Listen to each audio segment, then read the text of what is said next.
15 फरवरी को बांग्लादेश के अंदर इलेक्शन होने जा रहे हैं। अब इसके इलेक्शन पे डिपेंड है इंडिया, चाइना और यूएसए। अब इंडिया चाहता है कि बांग्लादेश के अंदर एक ऐसी स्टेबल गवर्नमेंट आए जिससे कि पड़ोसी एकदम स्टेबल रहे, इकोनॉमी पे फर्क ना पड़े, ना ही टेंशन आए। चाइना चाहता है कि जो उसकी इन्वेस्टमेंट है मतलब बांग्लादेश के अंदर वो ना डूबे। अमेरिका चाहता है कि कैसी गवर्नमेंट आए जो यूएसए को फेवर करे और चाइना को काउंटर करने में मदद करे। अब बेसिकली बांग्लादेश का स्टांस क्या है? बांग्लादेश का स्टांस है कि उनको एंटी इंडिया रहना है, मतलब उनके लोगों के मन में एक एंटी इंडिया मूवमेंट चल रहा है। और ये थोड़े टाइम से नहीं है, बहुत लंबे टाइम से जो भी गवर्नमेंट आती है वो इस चीज को फेवर करती है और दिमाग में रखते हैं कि एंटी इंडिया मूवमेंट कहीं भी स्लो ना हो जाए।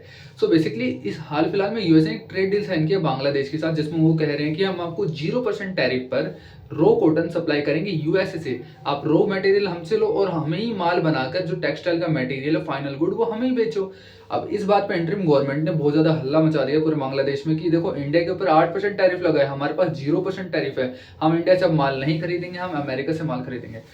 एक बार कॉमन सेंस लगा के सोचना, इंडिया का जो रॉ मटेरियल होता है वो पूरी दुनिया में सस्ता होता है। इंडिया और बांग्लादेश में कितना डिस्टेंस है? 0। वेस्ट बंगाल से आप बांग्लादेश तुरंत जाओ, कोई भी सप्लाई चेन का, शिपमेंट का कोई भी लफड़ा ही नहीं होता, कस्टम ड्यूटी भी अभी नहीं है। अब ये बात समझो कि शिपमेंट आएगा जब अमेरिका से, तो पहली बात टैरिफ बेशक 0 हो बट शिपमेंट कितना आएगा? शिपमेंट का खर्चा भी आएगा, उस माल को पहुंचने में 20-25 दिन लग जाएंगे, तो उसका डिले भी लगाओ तो आप उसका भी कॉस्ट ऐड करोगे। फाइनल जो आप प्राइस निकालोगे तब भी इंडिया का प्राइस सस्ता मिलेगा as comparison to USA.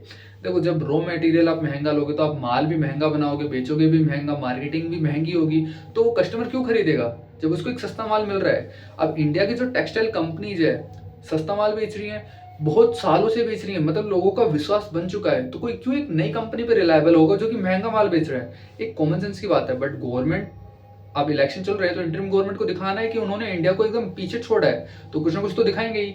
But Bangladesh के इलेक्शन पे साउथ एशिया की पूरी जियोपॉलिटिक्स डिपेंड करती है। इंडिया, चाइना और यूएसए तो डायरेक्टली डिपेंड करते हैं।